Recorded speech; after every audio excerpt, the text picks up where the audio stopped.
I'm a little tired, so I'm going to try and get through this video without making it like 10 times first. I went to the botanical gardens today. They had this whole Alice in Wonderland themed exhibit. It was really pretty, but God, I'm tired walking around.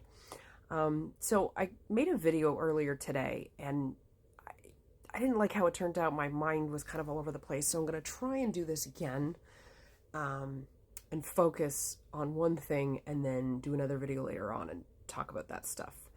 Um, so initially what I wanted to talk about in the one video, and it kind of just went all over the place, was the lack of um, discussion from all of the parties right now in Canada for the federal election in regards to the lower class, right? The people that are below the poverty line, seniors and disabled, and those people that are really struggling with the bill. Because the problem is that a lot of times when elections come up, they're always going to talk about the middle class, the middle class, the middle class. But the thing is that when politicians talk about the middle class, they're not talking about the people in the lower tax bracket that are making you know, uh, are making the $57,000 a year or whatever, right? They're always talking about those are right on that line and higher. People that are up into like the $100,000, the $250,000 a year incomes and stuff like that. They're not talking about the person that is struggling, that is on disability, that's making about $12,000 a year,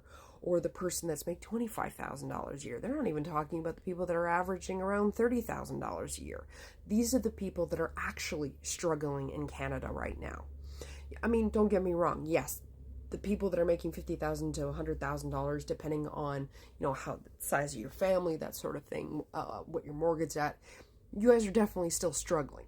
But you're not struggling in the way that the other people are. The other people are so bad off that they are basically either not affording a place to rent, barely affording. They're having to choose between food and medications. They're having to choose between rent and medical supplies and stuff. They're like extreme struggles. They're beyond that one paycheck away from a bad day type scenario. They're already there, and they've been living there for a while. And the problem is that too many times when campaigns are on, these people are completely forgotten. Now, I will give the NDP credit. They have talked about these people, but I want to focus more on, because I'm going to talk about Mark Carney, and I'm going to talk about the NDP in another video. This one I want to talk about Pierre Poilievre, because he's the one that has been campaigning for the last 2 years on Canada being broken, about how people are struggling to pay their bills, that are going to food banks, that can't afford their rent, their mortgage, that sort of thing. And yet, he is offering absolutely no solutions for those people in his campaign so far. You want to take his tax breaks. Now, he's saying that he's offering, now he said 15%, but it's actually 15% off of the lowest tax bracket, which is 15%. So it's a 2.25 tax break. And he's like, oh, this will put money into the pockets of Canadians. They're looking at about $800 to $900. If you're a two-income household, you're looking at about $2,000. Yeah, that's if you're making the 57,000, whatever it is, at the high end of that 15% tax bracket. It's not for the people that are on disability at about $12,000 to $13,000 a year, or the people that are, making 25 to 30. They're not seeing that $900 or that $800. They're going to be lucky if they get, a couple hundred. Like, if you're on the very low end, you're going to be lucky if you get $50. Like, the math, they're not doing it. They're giving you the high numbers to make it appear like it's better than what it is. So his tax break is fucking useless. Fucking useless for somebody that is struggling to pay their bills and is basically living in poverty. Not going to make a flipping difference. An extra $38 a year or whatever is not going to do anything for those people. Then you want to talk about him talking about seniors. Okay, so he's basically saying that seniors, if you're working, he's going to make it easier for you guys to be able to work and not get hit with taxes. You're not going to get money taken away from you. If you have RRSPs, you can hang on to them for another couple of years. But here's the thing. He's talking about working seniors. Those people that have those RRSPs that don't want to take them out quite yet, they're still working. But the people that aren't working are still going to get hit with the penalties when they take their RRSP out when they, intend to. The people that are only on old age security and the guaranteed income supplement, they're not working. Everything that he talked about offering for seniors is only for working seniors. He wants seniors to go back to work in order to see any benefits. How does that help anybody who's actually retired, is at that age where they can't keep working anymore? Because, that does tend to happen when you get older. Your body tends to break down and you can't keep working. Thus, the whole concept of retirement. And then, what does he go and do? Again, talking about Canada being broken, nobody having any money. He offers everybody an extra, $5,000 to put in their tax-free savings account? What extra $5,000 there, Pierre? There is no extra $5,000. You said it yourself. People are struggling. They're going to food banks. They can barely afford to pay their bills. There is no extra $5,000. How the fuck does that help anybody? So far, all I'm seeing is things that are benefiting everyone else. His no GST on homes. It's not specifically for first-time home buyers, which is what Carney's is. It's just for off of new homes. You know who that's going to benefit?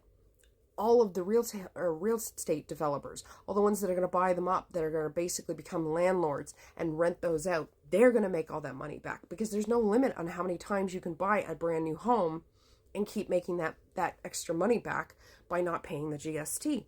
It's not helping some friggin' poor couple that's struggling just to come up with a down payment. It's doing absolutely nothing. Granted, neither is Mark Carney's, but we're focusing on Pierre for this video. What else?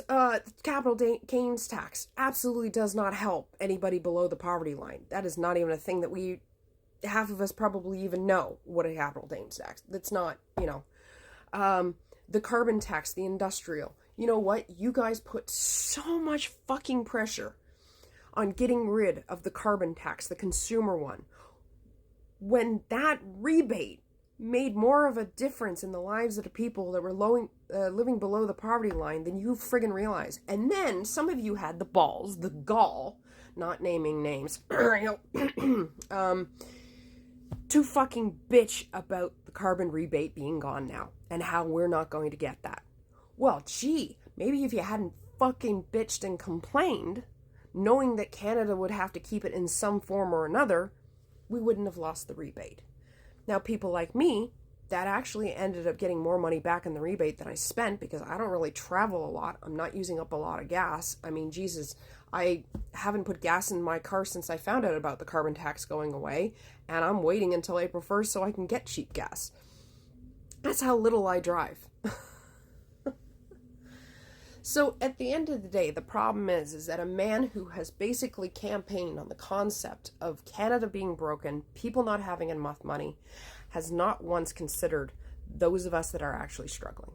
Those people that are seniors, that are disabled, that are living below the poverty line. He has said fuck all in regards to anything that would help those people out. And that's a problem.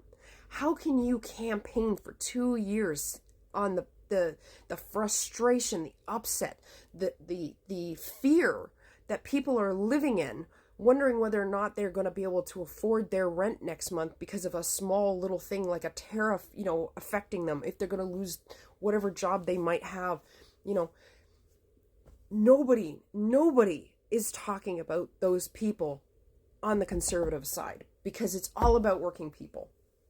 It's all about the middle class, those that are above that friggin' tax bracket that he is, giving that tiny little tax. It's going to be the people that are making the $50,000 and higher that are going to benefit from most of this stuff.